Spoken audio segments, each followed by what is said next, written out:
Myanmar's top general has blamed Rohingya extremists for the crisis that's led to over 400,000 minority Rohingya Muslims crossing into Bangladesh. Authorities say thousands are facing a humanitarian disaster due to a lack of food, shelter and water. Independent global policy journalist Tej Parikh has written an opinion piece and basically talking about how the Rohingya do not need our anger, but that they need our help. He joins us now via Skype from London. Thank you for your time tonight, Tej. This is part of your speciality as a global policy journalist. The situation that we're looking at in Myanmar right now is no longer a question of if it's a crisis, but how deep and how widespread it is. Perhaps give us context of what that picture really looks like now. Well, I mean, at the moment, we now know around 400,000 Rohingya have fled across the border. And then there is endless news of burnt villages in Rakhine State where the Rohingya are resident.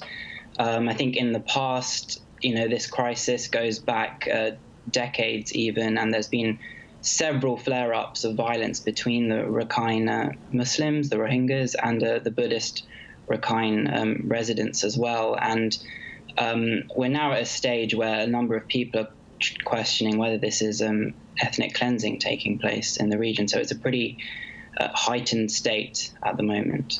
And of course, there's a lot of pressure and criticism leveled towards leader Aung San Suu Kyi about her passiveness in this entire situation. When you look at it, what are the dynamics at play? Why has she not spoken out more boldly about the situation there? Yeah, I think Aung San Suu Kyi is in a fragile political power share with the military. She doesn't control the military, so the military are essentially themselves cracking down on the Rohingya. And she also has strong support from Buddhist nationalists who form a big part of her voter base. So I think she may feel that speaking out against the crackdown could jeopardize her power play. On top of that, there could be the question that maybe speaking out could amplify and worsen the conflict. This is a very kind of heightened state of tension, and speaking out could, exacerbate violence in the region. But I think beyond the political dynamics, it's very difficult to know what is actually going through her mind. Some people question whether she even empathizes with the Buddhist nationalist narrative. It's all quite a very opaque picture.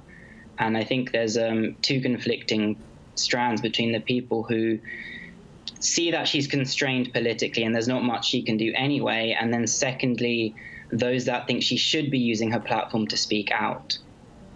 And certainly one also gets a sense of displacement from those that have left and have fled Myanmar into neighboring countries.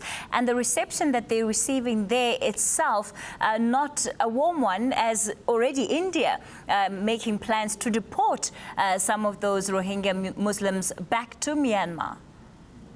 Yeah, well, I think that India reference is regarding Rohingya that are already in the country, I think, before this crisis even unfolded. So, one of the solutions that I was saying, in this whole crisis, is that while the international community has been very forefront in criticizing Aung San Suu Kyi, which they have every right to do, there's been this major humanitarian crisis unfolding. And as usual, the international community and also the regional players in Southeast Asia have failed to really coordinate and home the Rohingya, because, we now risk really exacerbating this humanitarian crisis. And, there's even the risk that more Rohingya could be radicalized by this process if they see they're not being welcomed into new societies and housed.